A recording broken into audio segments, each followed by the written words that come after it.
Ahora sí, que el Señor les bendiga. Qué bueno que estamos juntos nuevamente, preparándonos ya para estudiar o continuar estudiando esta introducción al tema de las sectas. Recuerden que estamos estudiando o introduciendo un curso que tiene que ver con las sectas o grupos que han salido de la iglesia cristiana con falsas enseñanzas, y luego estudiaremos las religiones del mundo. Esto tiene el propósito de prepararnos a nosotros precisamente para poder evangelizarlos de una manera más efectiva. Podemos evangelizarlos de una manera más efectiva porque conocemos lo que ellos creen y podemos tener contestaciones particulares para cada una de estas creencias falsas. Así que estamos en esta introducción y lo que vimos la semana pasada, recuerden, era esta idea de estas tres preguntas: ¿qué es una secta? Cómo al final de cuentas se trata de la batalla por la verdad de Dios y cómo esa verdad es tergiversada, es manchada. Y por último empezamos a ver cómo estos falsos maestros con sus falsas enseñanzas han inundado el pueblo de Dios desde sus inicios. Vimos el Antiguo Testamento y de hecho fuimos un poco más atrás y decíamos, ¿cuándo fue que se comenzó a distorsionar la imagen de Dios en el hombre? ¿O cuándo fue que se empezó a distorsionar el concepto que el hombre tenía de Dios? ¿Cuándo por primera vez hubo una falsa enseñanza de Dios? Y decíamos que era cuando. ¿Alguien recuerda? Ahí. Al momento que el hombre cayó, su mente se distorsionó y ya él iba a tener un falso concepto de Dios. Lo tuvo Adán, lo tuvo Eva, lo tuvo Caín y de ahí hasta hoy. Así que eso es lo que hemos estado viendo. Vamos a orar en esta hora, ya preparándonos para la clase de hoy, donde iremos al Nuevo Testamento y veremos que estos falsos maestros con sus falsas enseñanzas, lo que hoy son las sectas, estuvieron dentro de la iglesia desde su mismo origen. Desde que nace la iglesia, en el libro de Hechos, ahí vemos esos falsos maestros. Así que vamos a orar para prepararnos para la clase de hoy. Señor, gracias te damos en esta hora. Gracias por tu bendición, por tu bondad para con nosotros. Gracias por la oportunidad de estar juntos. Te pedimos sabiduría mientras estudiamos tu palabra. Te pedimos sabiduría mientras nos adentramos a tu enseñanza, Señor, y a ver cómo hay muchos que han distorsionado tu verdad, que han torcido tu palabra, Señor. Desde sus inicios hubo estos falsos maestros que todavía existen. Te pedimos siempre que nos preserves, Señor, de ellos, y que nos ayudes a tener siempre respuesta bíblica, a contrarrestar el error con la verdad de tu palabra. Ayúdanos hoy, Señor, te lo pedimos todo en nombre de Jesús. Amén. Mi hermano, eso último que decía en la oración, la única forma de tú contrarrestar el error es con la verdad de la palabra de Dios. Quiero continuar una historia, una anécdota que yo le comencé a compartir con ustedes la semana pasada. No sé si ustedes recuerdan que yo les hablaba de una edición de un libro que yo compré, que se supone que dijera enero de 1967, cuando yo lo abriera, ahí en su página inicial. Eso me indicaba que era la edición que yo estaba buscando. Pero cuando yo voy bien contento al correo, la semana anterior, y voy, lo primero que hago, me llega el paquete, el correo, lo abro el libro con mucho cuidado en la primera página, me doy cuenta que decía enero 1967 y abajo unas letras pequeñas, second printing, o segunda impresión. Eso no es lo que yo estaba buscando. Cuando tú lo veías, el libro era igual, no es este, esto es un modelo. Pero cuando el libro lo veías en la portada, igual, tenía una numeración igual, las medidas iguales, número de páginas iguales. Lo medías con una regla por todas partes, era igual o parecía igual. Parecía igual, pero no era igual porque el contenido ahí en esa primera página era diferente. Esa información que estaba ahí. Para continuar la historia, eso fue el miércoles. Viernes me llegó la otra edición que había comprado. Y con mucho gozo fui al correo. Voy, abro mi paquete. Lo abro en la primera página. Y por fin encontré la edición que buscaba. La medí, la vi 2 veces. Vi que no era, que le habían puesto algo encima para taparle el second printing. Y era la edición original. Pero ¿por qué yo utilizaba esa anécdota la semana anterior? Era para esta idea, o para tener esta idea, de qué fácil podemos confundirnos. Aunque tú creas que sabes todas las cosas. Yo creía que me sabía todas las partes de ese libro. Y cuando usted ama los libros en físico como yo, verdaderamente usted quiere conocer los atributos del libro y todas las secciones que tiene por atrás, por adelante, ver el contenido antes de empezar a leer, ver cuántas páginas tiene, todos esos datos. Y yo creía que me sabía toda esa información. Pero al final de cuentas, fui engañado. Y lo importante que quiero reconocer con esto es recordar que la Escritura dice muy claramente que aquel que crea estar firme, mire que no caiga. O sea, porque es muy fácil tú y yo decir, ¿sabes qué? Yo no voy a ser engañado con un falso maestro. Eso le va a pasar a un nuevo creyente. Pero Hugo, que lleva 40 años en el Evangelio, 30 y pico, algo así. Él, imagínate, lo cojo de ejemplo por la confianza, pero imagínate que él diga, no, yo llevo 40 años aquí en el Evangelio. ¿Tú crees que a mí me va a engañar un falso maestro? Cuando una persona llega a ese punto, tiene que cuidarse. Hay que cuidarse porque llega un momento donde uno cree que no es susceptible a esa falsa enseñanza. Pues repito, aquel que está firme, mira que no caiga. Mi hermano, Judas estuvo con Jesús mirando los milagros de Jesús. En el Antiguo Testamento tenemos muchos ejemplos. Coré estuvo con el pueblo de Israel viendo los milagros de Dios. Demas estuvo con Pablo viendo lo que Dios hacía en la iglesia primitiva, milagros y el evangelio predicándose y gente salvándose, y luego abandonó a Pablo por una falsa enseñanza, y así muchos otros. Así que esa idea de que yo no voy a ser engañado, debemos descartarla, porque somos entes o criaturas caídas todavía. Pero entonces, lo que yo puedo hacer es cultivar mi mente cada día más con la verdad para que sea más fácil, más difícil engañarme. Eso sí yo lo puedo hacer. Ahora con mis libros de colección, yo voy a tener que hacer un doble research. Y buscar más y más maneras de yo tratar de identificar todos los atributos del verdadero para que no sea engañado o para que sea más difícil que me engañen. Así que usted tiene que conocer el Evangelio por todas sus partes. Miren, hay autores que han dicho que Cristo y su Evangelio es como un gran diamante con todas las facetas. Usted sabe que un diamante la luz le da y tiene como facetas y brillos por todas partes. Y usted dice, ¿por dónde lo miro? Y hay algunos autores que han planteado esta metáfora, decir, oye, Cristo y su Evangelio es como ese tesoro, ese diamante que tú siempre podrás mirar y mirar y mirar, nunca te cansará. De hecho, mi hermano, parte de lo que demuestra que tú eres un verdadero creyente es que quieres mirar más a Jesús cada vez y que nunca te cansas de eso. Y que no llega un momento donde tú dices, ¿sabes qué? Ya conocí todo de Jesús. Porque ten cuidado, si tú aquí o alguien aquí en la tierra está cansado de mirar a Jesús o dijo que ya vio todo de Jesús, ¿sabes qué ocurre en el cielo? No hay otra cosa que mirar. La Escritura es clara de que allí todos estamos adorando y mirando al Cordero, a Jesús. Así que Él es como, mi hermano, y no por 10 días o un año, por la eternidad. Así que Cristo es como ese gran diamante que podemos ver todas sus facetas y nunca acabaremos.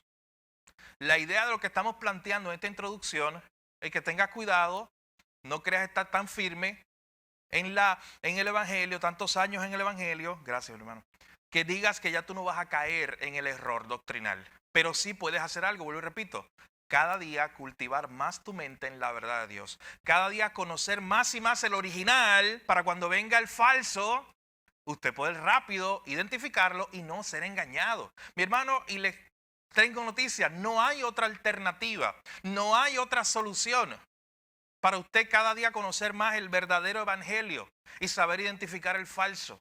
La única alternativa es conocerlo aquí, en la palabra de Dios, todos los días. ¿Usted sabe qué? Porque todos los días usted de una u otra manera puede ser expuesto o es expuesto a falsas enseñanzas acerca de Dios o acerca de su evangelio o acerca de su palabra. Así que es por eso que necesitamos que nuestra mente, todos los días en nuestra mente corra esa agua del evangelio, de la verdad bíblica. Mi hermano, imagínese como una medicina que usted se tiene que poner todos los días, porque si no se la pone, usted está abierto o expuesto a una gran enfermedad. Usted necesita todos los días seguir siendo expuesto a esta verdad de la palabra de Dios, porque mientras usted deja de ser expuesto a esta verdad, usted es presa fácil para la mentira, muy fácil. Mientras cada vez usted deja esta verdad, la palabra de verdad, más fácil usted es presa de la mentira de Satanás, de la mentira de su propio corazón y de la mentira de los falsos maestros. Así que vimos la semana pasada, comenzamos a ver que estos falsos maestros aparecen desde el Antiguo Testamento. Siempre Moisés le había dicho desde Deuteronomio, oye, cuídense porque se levantarán algunos falsos maestros. Después en el tiempo de los profetas, ¿ustedes recuerdan cómo los profetas tenían que decirle al pueblo, oye, hay algunos que se han levantado, que están hablando en nombre de mí y yo no los mandé? Y vimos algunos pasajes del libro de Jeremías, donde Dios le decía al pueblo, mira, cuidado con esta gente, son falsos profetas, ellos no están diciendo la verdad de Dios. Ellos han dicho cosas de su propio corazón. Ellos han dicho cosas que se inventaron anoche, pero yo no los envié. Así que hoy vamos a continuar viendo este viaje por la Escritura acerca de estos falsos maestros y falsas enseñanzas, yendo entonces o comenzando con el Nuevo Testamento. Así que le invito a que me acompañen a varios pasajes del Nuevo Testamento. Buscaremos muchos pasajes, así que tenga la Biblia cerca. Y estos que mostraremos son simplemente como ejemplos. Hay mucho más en la Escritura. Pero vayan conmigo a Mateo, capítulo 7, versículos 15 en adelante. Y Mateo 24, 24. Yo voy a leer el primero. Le invito a que me acompañe allá, Mateo capítulo 7. Noten que Jesús en el tiempo del Sermón del Monte, o en el contexto del Sermón del Monte, presenta esta enseñanza. Dice Jesús allá en Mateo capítulo 7, versos 15 en adelante.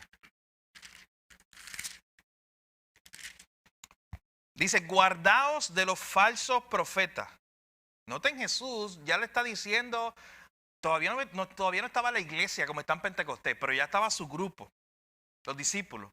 Y él les está diciendo, guárdense de los falsos profetas que vienen, miren las características, que vienen a vosotros con vestidos de oveja, pero por dentro son lobos rapaces. Por sus frutos los conoceréis. ¿Acaso se recogen uvas de los espinos o higos de los abrojos?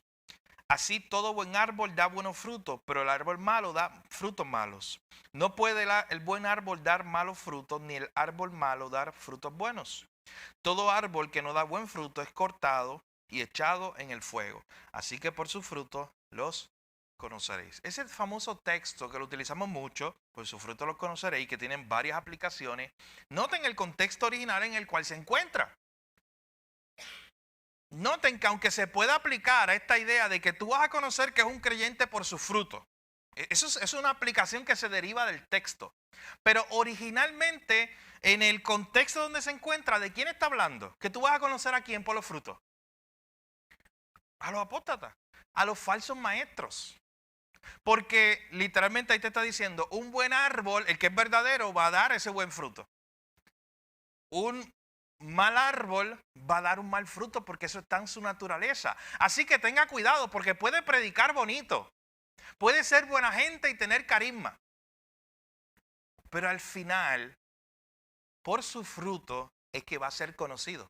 Si es un creyente o no, si es un falso maestro o es un maestro de la palabra de Dios. Así que es interesante notar, mis hermanos, también, que cuando sigamos viendo las características o las radiografías de un líder sectario, ya la semana pasada empezamos a hablar de muchas de ellas, y hoy seguiremos viendo. Yo le invito a que mientras usted vaya viendo todos estos textos del Nuevo Testamento, usted vaya identificando esas características de un líder sectario o de una secta o de un falso maestro. Pero mientras vayamos viendo eso, noten este concepto de que muchos de estos, la mayoría o todos, son personas de los líderes sectarios o falsos maestros, son personas que caen bien, que son carismáticos y que tienen buena oratoria. Si no, la gente no los sigue. Recuerden que para que ellos monten un grupo de personas que les sigan, ellos tienen que vender una idea y venderla de una forma particular para que la gente empiece a seguirlo. Así que ellos tienen unos atributos que Cristo los pone aquí, miren. Cuídate de estos falsos profetas. Ellos vienen, ¿cómo ellos vienen a ti? Ellos vienen vestidos de oveja. Cuando se presenta y tú ves la mayoría o todos estos líderes sectarios, lo que es una secta, originalmente ellos vienen vestidos como una oveja. De hecho, noten algo interesante. Hay muchos de ellos que comienzan a utilizar términos o palabras similares a las nuestras. Habla con un testigo de Jehová o con un mormón o de otra secta. Al inicio tú puedes tener una conversación donde casi cada cosa cuadra con la tuya. Y tú dices, oye, pues está todo bien. Imagínate a alguien allá en la casa, al viejito que ellos visitan solo, que tal vez no tenga mucho conocimiento de la escritura, y le empiecen a decir 2 o 3 cosas que como que cuadran. En otras palabras, le empiezan a decir verdades. Porque esa es la maña de los falsos profetas. Tienen un bolsito donde tienen 2 o 3 verdades y su gran mentira. Entonces primero te dan esas pequeñas verdades que tú puedes decir, sí, amén, a eso. Pero luego te presentan detrás, arropado detrás de todo eso, cuando ya tú estás metido ahí, cuando ellos tienen toda tu atención, o cuando tú tienes toda su atención, te presentan esa mentira que ellos vienen disfrazando, lobos vestidos de oveja. Así que Cristo los describió de esta manera y es importante empezar aquí este recorrido por el Nuevo Testamento porque noten, no estaba la iglesia todavía, solamente era Cristo con sus discípulos y ya Cristo le está diciendo, guárdense de los falsos profetas, los van a conocer por sus frutos. Más adelante, acompáñenme mismo, Mateo 24, versículo 24.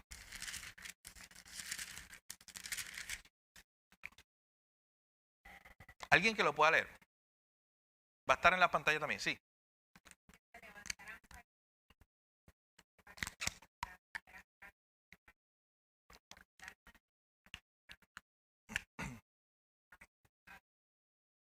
Estas personas, verdaderamente su maña y su astucia es grande.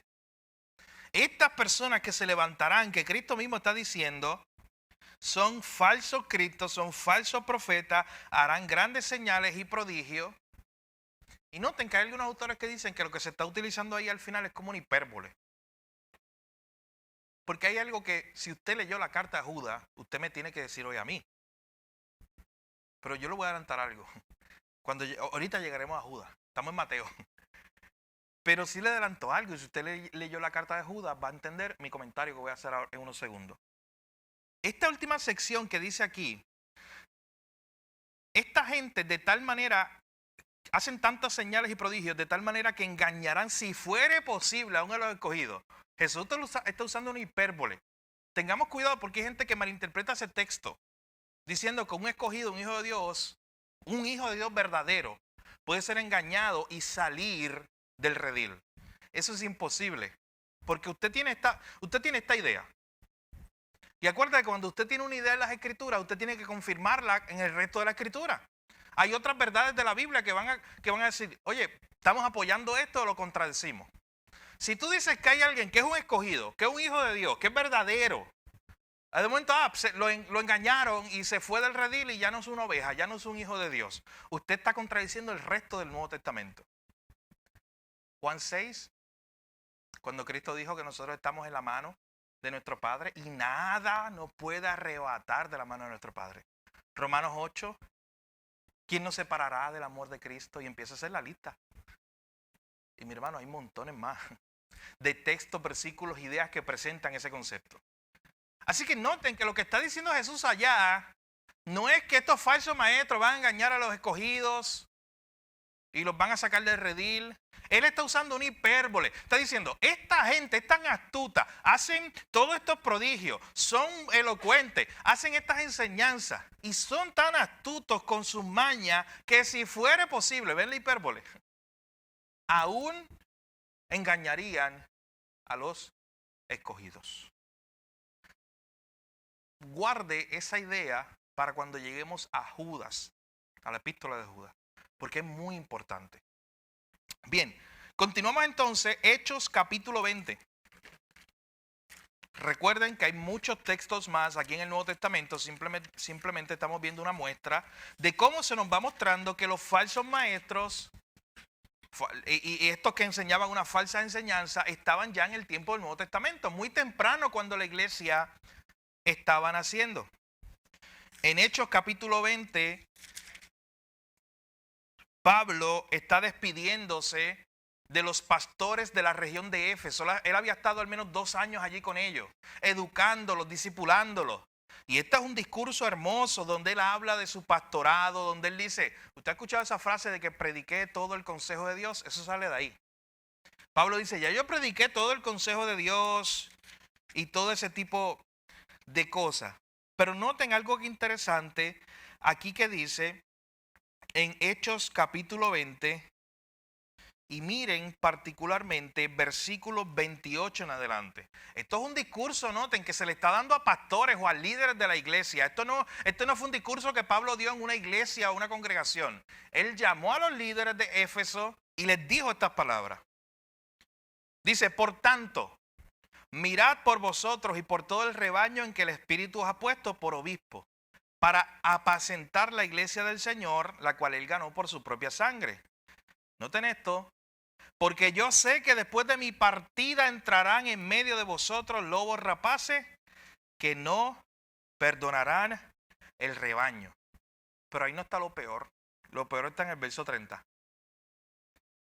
Y de vosotros mismos se levantarán hombres que hablen cosas perversas para arrastrar tras sí a los discípulos. Mi hermano, ¿tú te imaginas esa reunión? Son pastores nada más lo que hay ahí. Vea el contexto. Pablo le está hablando a los pastores de las iglesias que él ya ha fundado.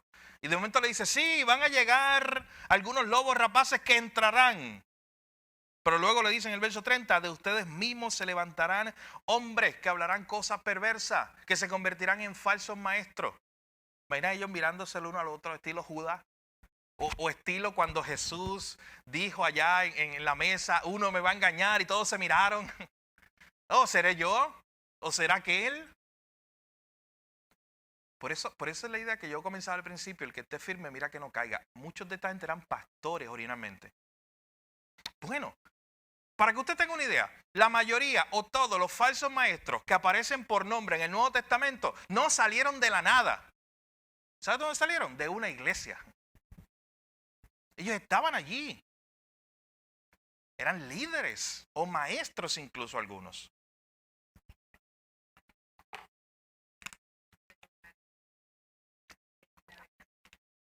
Así es. De hecho, noten que estos grupos sectarios que vamos a estudiar aquí, y cualquiera que después usted estudie, no salió aislado normalmente, como de la nada, sino salió de una comunidad organizada, de alguna denominación, algún grupo de iglesia, y de ahí salió y se separó y empezó este nuevo movimiento. Así que noten que Pablo le está diciendo, van a venir esos lobos vestidos de oveja, esos lobos rapaces, la idea de Cristo que había dicho que eran lobos vestidos de oveja. De vosotros mismos se levantarán hombres que hablen cosas perversas. Y miren lo peor, lo que dice al final. Estos líderes falsos maestros que se levantan, ¿qué hacen? No se van solos. Arrastran a la gente. Y otra vez le dice el verso 31, esto literalmente en interpretación bíblica se le llama sándwich, literalmente. Miren el verso 28 y miren el verso 31. Empieza con un por tanto y termina con un por tanto. O sea, tiene como la primera capa y la última. En el medio te dijo, se levantarán los falsos profetas de afuera y de adentro. Lo que te dice al inicio y lo que te dice al final, ¿qué es? ¿Qué dice el verso 28 y el verso 31? La realidad es que se van a levantar los falsos profetas y van a venir de afuera y van a venir de adentro. Pero ¿cuáles son las tapas de ese sándwich? Verso 28 y el 31. Eso es por tanto.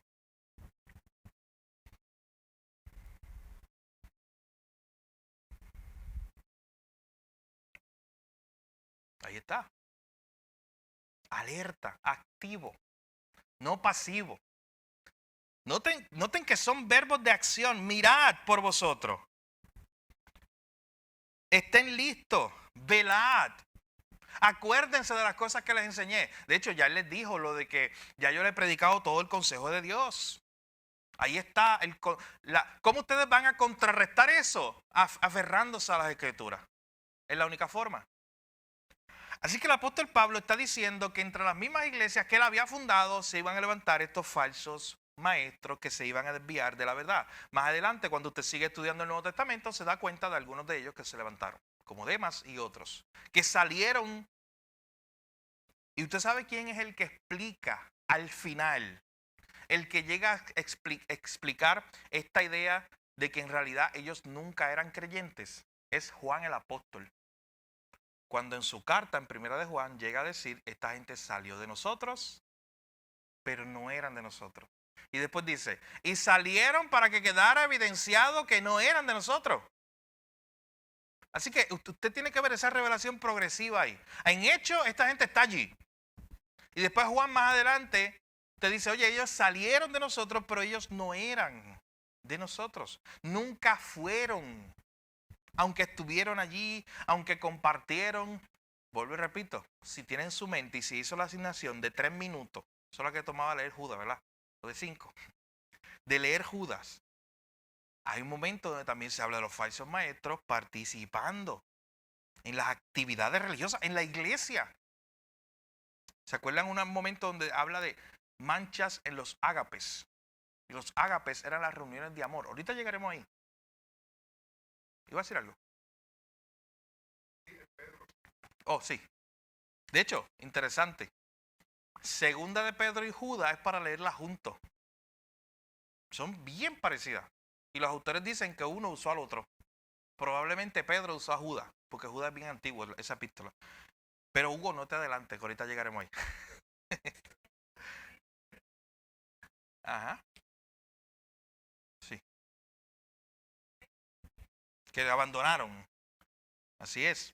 Y lo que quiero que vayan notando, primero las advertencias de Jesús, después las advertencias de Pablo. Y todavía no hemos llegado a la historia de la iglesia en esos primeros años, cuando ya aparece esa carta de Judas, de Pedro y ese tipo de cosas, o las cartas pastorales. Simplemente estamos al inicio. Miren la carta de Primera de Timoteo, capítulo 4, versículos 1 y 2. Pablo le está escribiendo a Timoteo, Primera de Timoteo, capítulo 4, versículos 1 y 2. Y cuando Pablo le escribe a Timoteo, a un joven que él había dejado, ¿usted sabe dónde? En Éfeso. Allí mismo donde él dijo que se iban a levantar lobos rapaces. ¿Usted se imagina eso?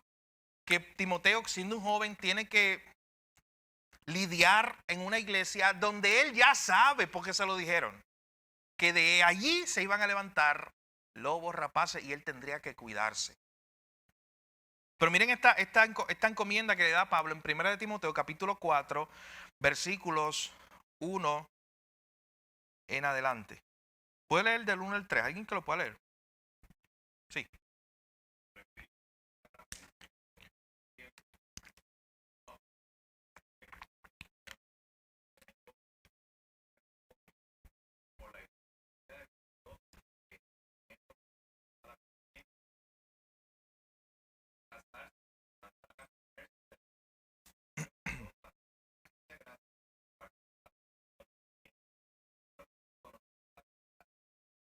Ahí está.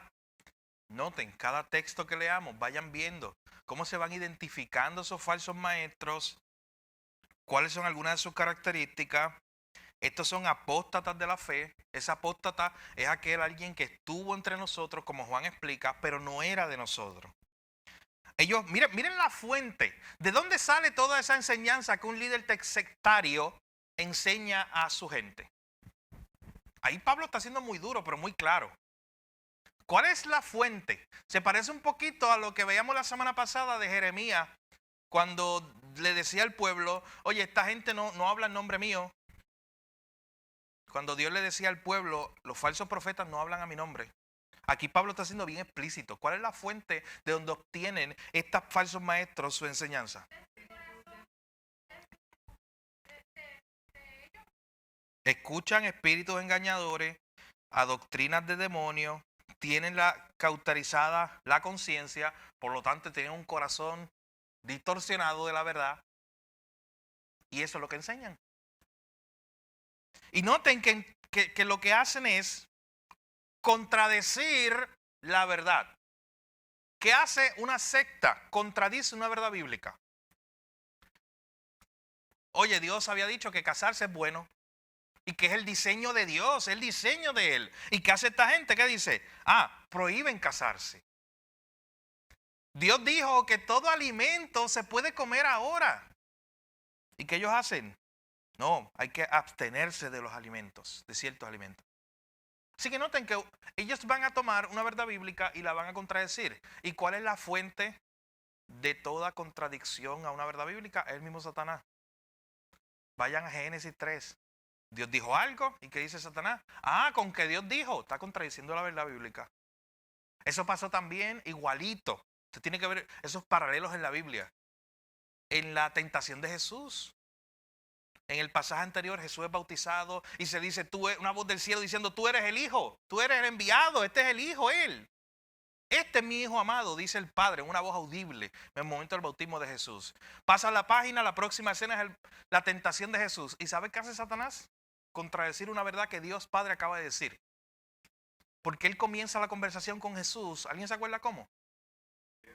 Si tú eres el Hijo de Dios, haz que esta piedra se convierta en pan, haz esto. Pero noten la contradicción de la verdad. Si tú eres el Hijo de Dios. No, el Padre Dios acaba de dar una afirmación verdadera, pero yo la voy a contradecir. Ese es Satanás como padre de mentira, que Cristo mismo lo llama así. Y toda secta que viene con una enseñanza lo que hace es tomar una doctrina, una verdad bíblica, y como su fuente, Pablo ha sido muy claro de dónde ellos obtienen esa fuente de enseñanza, y toman una verdad bíblica y comienzan a distorsionarla. Y eso es lo peligroso. ¿Por qué? Porque no es lo mismo cuando alguien, aquí en Puerto Rico, con el contexto cultural que nosotros tenemos, es expuesto a una enseñanza hindú, por ejemplo. De hecho, es raro que alguien venga de la India con la intención de evangelizar a puertorriqueños, baje en el aeropuerto, se meta por ahí a evangelizar a la gente y que empieza a ganar adeptos. Eso es difícil. ¿Tú sabes por qué? Por la cosmovisión, por la forma de ver el mundo que tiene alguien que que nace y se cría en la India y alguien que nace y se cría acá. Nacer y criarte allá, tú te crías en un mundo donde literalmente dicen, desde pequeño tú te creas con la idea de que existen millones de dioses. Nacer en Puerto Rico, tú te creas, al menos culturalmente, con la idea de un Dios, el Dios cristiano. Así que de momento se te hace como difícil creer, ¿cómo que hay 300 millones de dioses? Aunque tú no seas cristiano, pero eso te va a chocar. Pero miren la diferencia. Cuando viene alguien, ese mormón o ese testigo de Jehová, y viene con una enseñanza que parece a lo que ya tú te acostumbraste desde chiquito, que tu abuelita te llevaba a la iglesia, aunque hoy no va. Pero tú sí escuchabas cosas de Dios, de la cruz, de un Dios creador, de un Dios padre, y de momento viene un testigo de un mormón y te empieza a decir esos mismos elementos. Tú dices, pues esto tiene sentido, porque tú no tienes una base. Si tú no tienes esa base, tú puedes aceptar eso más fácil. ¿Capta la idea? De que yo puedo aceptar algo más fácil porque se parece a la verdad. No es la verdad, pero se parece a la verdad. Que algo que venga de la India que yo no tengo ninguna conexión con eso. Así que esto es lo peligroso de los falsos maestros. Que están muy cerquita, que son distorsiones de la verdad bíblica. Que estaban ahí entre nosotros y salieron de nosotros. Que muchas veces vienen con una Biblia como la tuya y la mía, hasta que de momento ya estás adentro y te das cuenta que ellos no tienen la misma versión que nosotros. Por eso cuando ya están metidos allá. Y mira las páginas de inicio que yo he estado mirando estas últimas 2 semanas. Y esa página de inicio te dice que es otra versión. Tanto la del mormón como la del testigo de Jehová, por poner un ejemplo. Pero noten qué fácil es ser engañado cuando estas personas están manejando conceptos que son verdaderos o parten de conceptos que son verdaderos y los distorsionan. Miren ahí mismo, 2 de Timoteo, capítulo 3 y 4. Pablo hablando con Timoteo.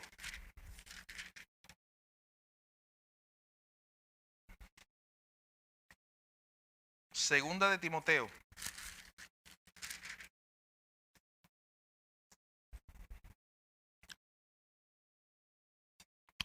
Noten el capítulo 4.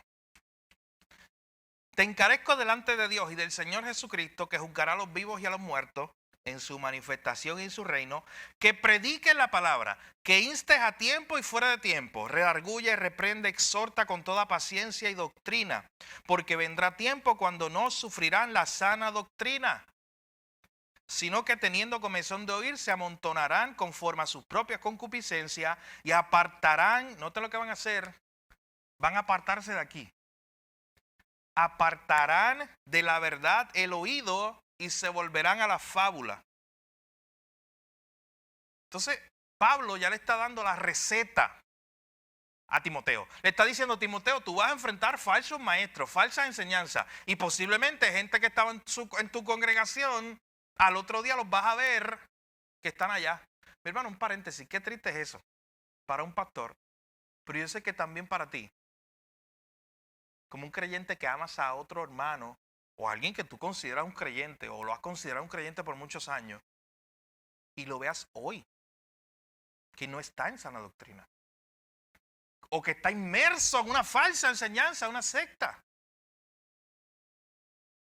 ¿Qué tú puedes hacer por él o por ella, aparte de orar? Si leíste Judas, debes saber. Le estás tirando todas las de Judas. Yo espero que me dé tiempo hoy para hablar de Judas, porque imagínense.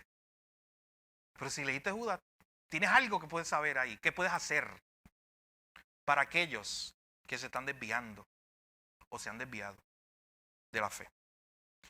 Pero mire lo que está pasando aquí.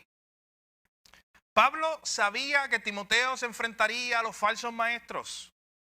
¿Y cuál es la solución? ¿Quién la ve? ¿Cuál es la solución?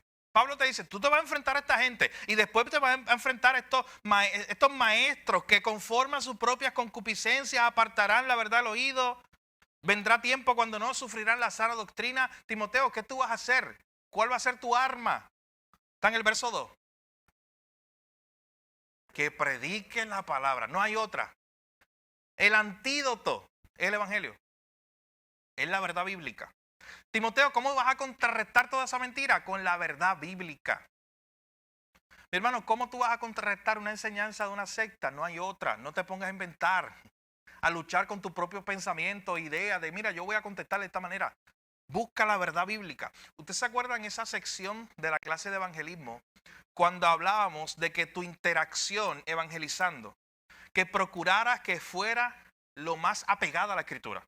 O sea, que en esa conversación tú dijeras, sí, porque la Biblia dice, para que esa persona se vaya de esa interacción pensando que tú no le estás dando ideas tuyas, sino que lo que tú le estás diciendo es verdad bíblica. Pues es lo mismo cuando tú vas a enfrentar a alguien que está hoy sumergido en una falsa enseñanza. Apégate a la verdad bíblica. Pablo le está diciendo a Timoteo, Timoteo, ¿cómo tú vas a enfrentar a esta gente?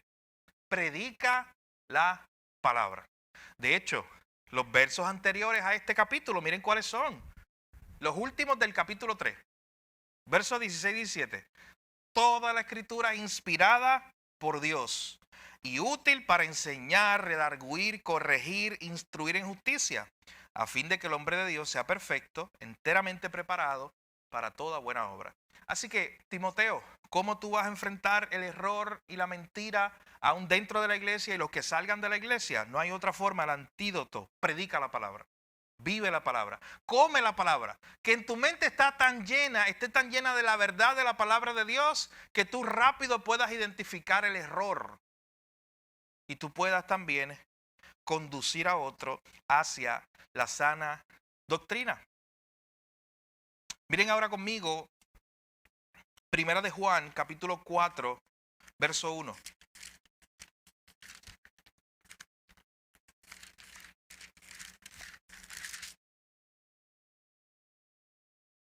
Primera de Juan, capítulo 4, verso 1. ¿Quién lo puede leer? Sí.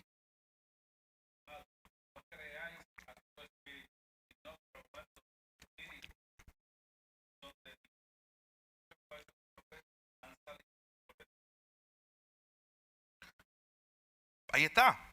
No creas a todo espíritu. No creas a todo el que viene predicando en nombre de Cristo. Tienes que probar los espíritus a ver si son de Dios. Noten, en el tiempo ya de Juan, que es mucho tiempo después. Cuando Juan escribe esta carta han pasado como 60 años de que Jesús murió y resucitó y ascendió a los cielos. En los primeros 60 años de la historia de la iglesia, una iglesia bebé, tiene 2000 casi ahora, pero en esos 60 años, esta iglesia bebé dice, muchos profetas han salido por el mundo.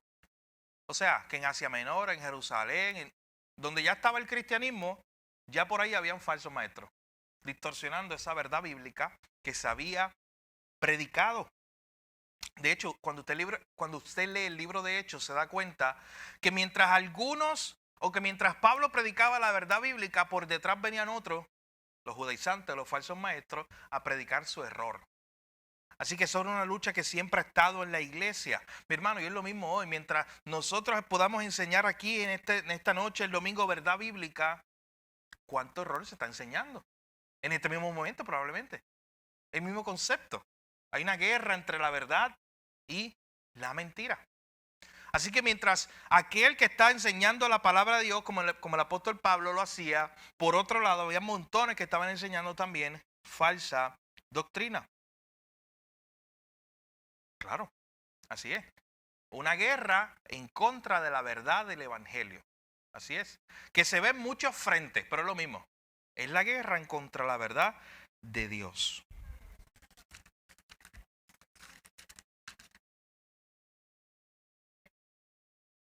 Uh-huh. Sí. Uh-huh. Sí. Sí. Contra la verdad. O peor, pensar que tú luchas con Satanás y tienes la autoridad y tú directamente estás ahí peleando y arrebatándole cosas a él que te arrebató y ese tipo de cosas. Eso es peor. La verdadera guerra espiritual precisamente es esa. Es luchar, esa lucha que se da en contra de toda la verdad de Dios. ¿Tú quieres ver algún frente? El aborto. Dios es el Dios de la vida precisamente. ¿Cuál es la mentira? La muerte y que podemos matarlo. El homosexualismo. Dios creó el hombre, hombre, la mujer, mujer. ¿Cuál es la mentira del homosexualismo? Cambiar o distorsionar una verdad. Cualquier cosa, mi hermano, usted mencione cualquier cosa, cualquier pecado, cualquiera. Siempre el pecado es una distorsión de la verdad de Dios. Y esa es la verdadera guerra espiritual. Cualquier pecado es una distorsión de la verdad de Dios. Y en esa guerra es la que nosotros estamos sumidos o sumergidos en esta hora. Así que miren por un momento, hay más versos. Pero quiero llegar a Judas. Esos 15 minutos, por favor. Y ya hoy que lo he mencionado mucho. ¿Qué les pareció Judas? ¿Quién se anima? ¿Leyeron Judas? ¿Cuál fue su primera impresión? ¿De qué trata Judas? Empiezo con un comentario. Judas es la carta más descuidada del Nuevo Testamento. Los eruditos están de acuerdo con eso. Usted lee con cualquier comentario bíblico, un profesor del Nuevo Testamento, lo leí hace poco, decía eso bien clarito. Dice, Judas es la carta más descuidada de todo el Nuevo Testamento, en el sentido de que de la menos que hablamos, de la menos que citamos, de la menos que predicamos. Sí.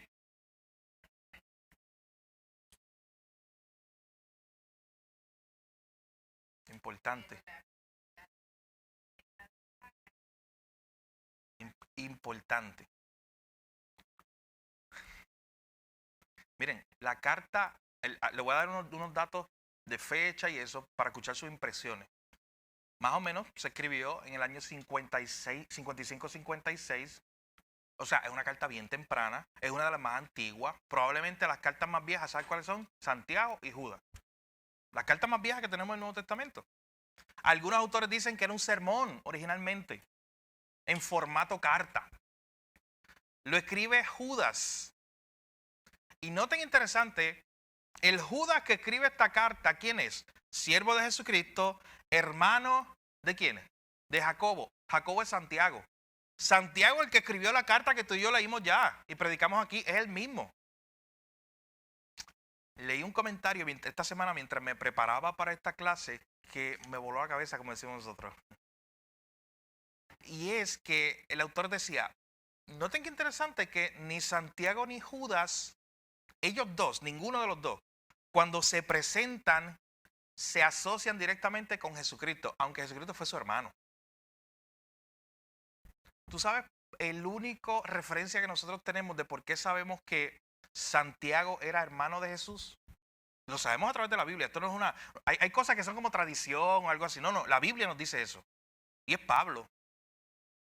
Pablo nos dice que Santiago era hermano de Jesús. Y aquí Judas se está asociando directamente diciendo, yo soy hermano de Santiago. Entonces este comentarista dice, qué interesante que estos dos hombres no buscaron eso en sus cartas como una plataforma. En primer lugar, no lo usaron como una plataforma para decir, yo soy hermano de Jesús, así que tengo más autoridad que todos los demás. Es más, yo tengo más autoridad que Pablo porque yo soy hermano de Jesús.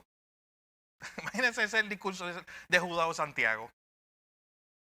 Y en segundo lugar, que ellos no lo hacían porque en ese momento ellos querían resaltar algo acerca de quién era Jesús en su aspecto divino. Porque ese era el debate grande en ese momento de Jesús, el carpintero, el que era como nosotros. Pero él tiene un origen divino. Entonces ellos no querían resaltar en ese momento esa conexión con la humanidad de decir que él era el hermano de nosotros. Son de teoría, me gusta más la primera, la parte de la humildad de ellos, de simplemente decir siervo de Jesucristo. De hecho, se parecen mucho. Usted puede hacer un análisis y se parecen mucho Judas y Santiago en algunas enseñanzas que traen. Bien, así que ese era Judas, escribió unos 30 años después de la muerte de Jesús y resurrección y ascensión. Pero ¿de qué trata Judas? Usted lo leyó. ¿Y qué le impresionó de él relativo a nuestro tema? Guerra espiritual. ¿Sí? ¿Qué más? ¿Qué decía? Perdóname.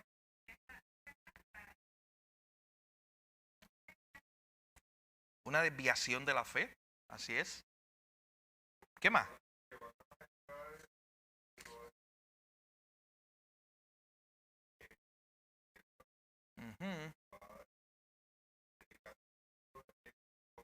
Anotar.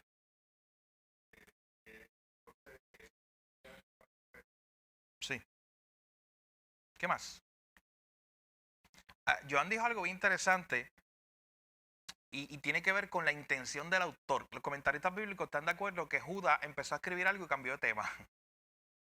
Y después al final volvió y retomó ese tema. Judas en realidad lo que él iba a escribir, noten el verso 3, amado, por la gran solicitud que tenía de escribirlo acerca de nuestra común salvación. Me es sido necesario escribir exhortando a que contendáis ardientemente por la fe que ha sido una vez dada a los santos. Noten que él pone esa parte, y eso es lo que dicen los comentaristas, que lo que quería escribir es de la común salvación que él tiene con ellos. Una carta como la de Pablo, acerca del Evangelio, pero dice, oye, pero me ha sido necesario. ¿Y por qué le fue necesario detenerse a hablar de este tema, de los apóstatas, de los falsos maestros? Oye, porque ya estaban allí. Y no sabemos a quién se le escribió esta carta. Hay algunos autores que dicen que se le escribió a algunas iglesias de Asia Menor. Era un sitio donde había muchos falsos maestros. De hecho, Éfeso estaba en esa región de Asia Menor. Así que él dice, pero me tengo que detener, me es necesario escribirle esto. Y hace una exhortación que es la clave en la carta. ¿Cuál es esa exhortación? Verso 3. Tú vas a ser pasivo o activo en esta guerra contra la verdad de Dios. Contendáis ardientemente por la fe que ha sido una vez dada a los santos. Ahí está, pelear por la verdad. Mi hermano, pelear por la verdad no significa que yo vengo con toda mi autoridad o con todo el conocimiento que yo creo tener y voy a estar corrigiendo los errores doctrinales de Jorge, de Joaquín, de Papo. En todo contexto, en todo momento, con una actitud no bíblica, sin amor, sin gracia, simplemente para mostrar que están mal. Esa no es la verdad bíblica, la idea bíblica de contender ardientemente por la fe. De hecho, Pablo mismo, utilizando la referencia que nos dijo Sonia de que es una batalla espiritual, Pablo mismo que dijo, nuestra lucha no es contra carne ni sangre. Y de hecho dijo más, nuestras armas son que espirituales. Así que es una guerra en contra de la verdad. Usted tiene que ver diferentes frentes. El ataque a la familia, el ataque a la vida. En cualquier frente, véalo. Son diferentes frentes. Usted está en esta guerra, pero pregúntese entonces, ¿usted está contendiendo ardientemente por la fe? ¿Está sentado o está con el arma? Es la idea. Y el arma es la Biblia, es la verdad de Dios. ¿Estás contendiendo ardientemente por la fe? ¿Por la verdad bíblica? ¿Qué estamos haciendo nosotros para contrarrestar esa falsa enseñanza o esa mentira que vemos hoy? El apóstol o el autor, perdón, Judas, lo que va a hacer es presentar cómo, esa es su tesis principal del libro, cómo siempre los falsos maestros fueron castigados y Dios envió un juicio contra ellos. Usted lo ve ahí. ¿Y usted sabe a quién pone primero? Los ángeles. Los ángeles que se desviaron de la verdad fueron castigados. Y después te va poniendo ejemplos. El pueblo de Egipto. Hubo unos que se rebelaron. Menciona a Coré. Y sigue hablando de ellos. Y de momento menciona a Sodoma y Gomorra. Un desvío de la verdad de Dios. Todos estos fueron castigados. O sea, quería Judas que quedara muy clarito en la mente del que leyera o escuchara este sermón o esta carta, que Dios no era como neutral con aquellos que hacían una desviación de su verdad, aquellos que contradecían su verdad. Así que esto era dos cosas. Uno, una alarma, una bocina bien grande contra el falso maestro que escuchara esto diciéndole, oye, ¿sabes quién está contra ti? Dios no va a mandar un ángel para que pelee contigo. Él se encargó de destruir Sodoma y Gomorra. Él se encargó de destruir a Coré. Él se encargó de mandar a prisiones a los ángeles que se rebelaron contra la verdad. Él mismo, porque se está distorsionando su verdad. Así que lo primero que pasaba aquí era que el falso maestro se le daba un llamado de atención. En segundo lugar, interesante, para la misma iglesia que escuchaba esto, eran palabras de ánimo. De decir, oye, hay falsos maestros, hay gente que está distorsionando la verdad de Dios, pero podemos tener esperanza, un Dios justo que se encarga de eso, que hace juicio. Todos aquellos que se están levantando en contra de la verdad de Dios en la familia, en el matrimonio, en la cuestión del aborto, mi hermano, si no se arrepienten rendirán cuenta delante de Dios. Dios mismo, dice este pasaje, se encarga de hacer juicio en contra de aquellos que están distorsionando su verdad. Y sigue hablando el autor, y hay cuestiones desde el verso 8 en adelante, donde el autor Judas cita incluso historias que no están en el Antiguo Testamento, que es un tema un tema más largo, pero eran historias que se encontraban en la cultura o el folclore judío, y un lector judío podía captarlo. Lo que estaba diciendo Judas. Él simplemente está utilizando una ilustración.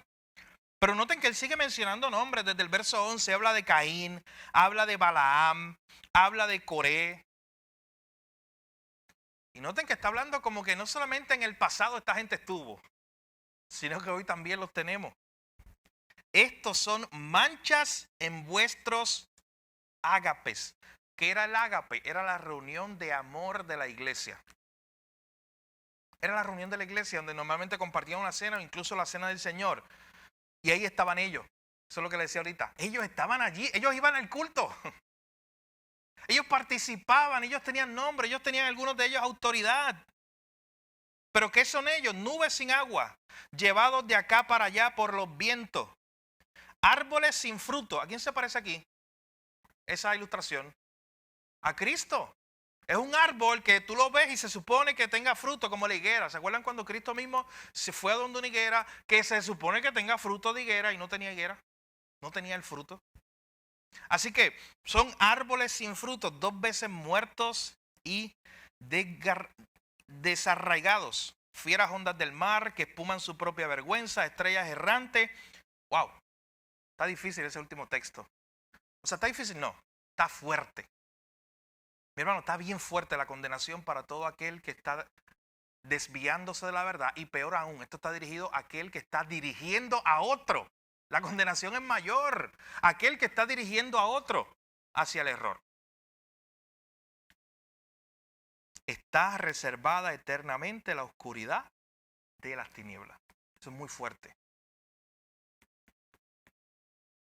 ¿Tú te imaginas eso entonces? Judas escribiendo esta carta. Por eso yo digo que va a ser dos cosas. Tenía a propósito dos cosas. Al que era ya un falso maestro o al que tenía ideas de meterse en ese negocio. Oye, esto es una alerta grande. Ten cuidado, es que Dios no va a enviar un ángel para pelear contigo. Él mismo, con toda su santidad y autoridad, está en contra de aquel que se levanta contra su verdad. Y mire la consecuencia, ahí está el futuro de ellos. Pero en segundo lugar, voy y repito, y eso tiene una aplicación para nosotros. Hoy usted a veces está en su casa y se frustra por la maldad que hay en el mundo.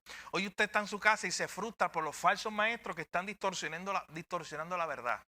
Hoy está en su casa usted y ve las noticias y se frustra de todos estos movimientos que están distorsionando la verdad de Dios por la mentira de Satanás y la mentira del hombre. En la familia, en el matrimonio, en cuanta cosa. Y usted a veces hasta se siente desesperado. ¿No le ha pasado? ¿Va a haber alguna respuesta para esto? Mi hermano, se supone que ese texto, lo fuerte que es, le dé esperanza a usted. Esta carta de Judas. Por dos cosas. Una, porque Dios se va a encargar de ellos de seguro. Mi hermano, en otras palabras, es seguro. No es que quizás va a pasar. Es seguro que aquel que se ha levantado en contra de la verdad de Dios, Dios lo juzgará. Estará en las manos de un Dios airado. Es seguro eso. O sea, Dios va a hacer justicia al final y usted puede descansar en eso. Pero en segundo lugar, miren qué hermoso. Verso 1 y 2 y verso 24 y 25. Porque esta carta te da esperanza. Judas, siervo de Jesucristo, hermano de Jacobo, a los llamados santificados en Dios. Mi hermano, marque eso en su Biblia, esa próxima línea, si usted marca su Biblia. Guardados en Jesucristo. Tú sabes que desde el inicio, Pablo le está diciendo, oye, Judas, perdón, le está diciendo, las cosas están bien mal entre nosotros. Hay mucha falsa enseñanza, esta gente está distorsionando la verdad. Pero tú, el que es un verdadero creyente, mi hermano, miren qué importante eso. El que es un verdadero creyente es guardado en las manos del Señor. Y de ahí nadie lo puede sacar. Y miren ese final, por si se los olvidó. Por las malas noticias que le dio con los falsos maestros que se han levantado. Si se los olvidó, se lo vuelve a acordar. Verso 24. Y a aquel que es poderoso para guardarnos sin caída y presentarnos sin mancha delante de su gloria con gran alegría, al único y sabio Dios, nuestro Salvador, sea gloria y majestad, imperio, potencia, ahora y por todos los siglos. Amén. Si alguien leía esta carta o estaba en esta condición y decía, wow, yo vivo en un mundo muy difícil, donde la verdad de Dios se está distorsionando por todas partes, donde hay muchos falsos maestros. Incluso yo tengo temor de eso, de todos aquellos que se han levantado, tengo angustia por eso, de todos los que se han levantado en contra de la verdad de Dios. En primer lugar, tiene la certeza de que ya Dios ha reservado eternamente la oscuridad de las tinieblas para ellos, de que Dios va a hacer justicia. Pero en segundo lugar, y más hermoso, es que aquel que está en Jesús, dice, es guardado en Jesucristo y es poderoso para guardarte sin caída y presentarte a ti sin mancha delante de Él. Pero no, es una verdad hermosa, esperanza que nos da el Señor. Y es lo que yo le decía de cuando Cristo planteaba esta idea de Mateo 24, de que si fuera posible aún a los escogidos engañar. Algunos lo malinterpretan diciendo que los escogidos pueden ser engañados en el sentido de ser sacados del redil. No. Una vez que hay alguien en el redil de Cristo, enséñale Judas capítulo 1, versículo 1 y enséñale Judas capítulo 1, versículo 24.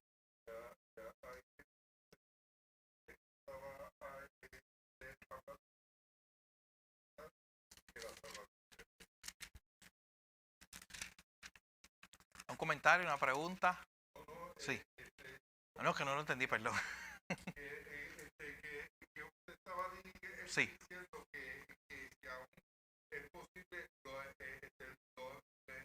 Mateo 24, 24, sí. Aún a los escogidos, sí.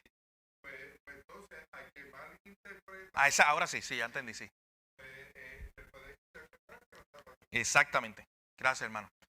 Y al que malinterpreta ese texto, lo interpreta de esa manera, pero lo que decíamos ahorita, tú no puedes, ese es el problema de interpretar los textos. Tú no lo interpretas solo. Ese texto no está aislado, ese texto está en la Biblia. O sea, está en algún lugar de entre Génesis y Apocalipsis. Tú tienes que ver esa verdad bíblica. Primero, saber que es una hipérbole, si Jesús está usando como una exageración. Y en segundo lugar, ver esa verdad bíblica acompañada de otras verdades bíblicas. Y si una se contradice, el problema no es la Biblia. Dios no se contradice. El problema es yo, mi interpretación y cómo yo estoy acercándome a la Escritura.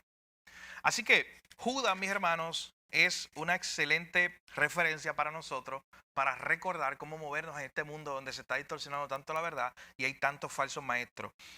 Cuando usted lea Segunda de Pedro, que esa va a ser la tarea de la semana que viene, porque ya acabamos, ya se nos fue el tiempo. Lean Segunda de Pedro capítulo 2.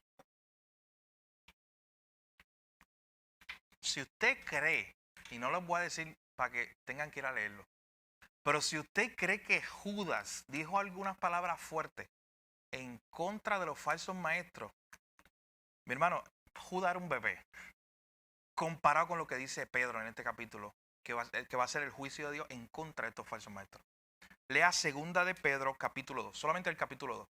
Y la semana que viene compartimos algunas impresiones de ese pasaje, porque el capítulo 2 es dedicado completamente a los falsos maestros, a la falsa enseñanza. Y de hecho, anímese a hacer una tarea.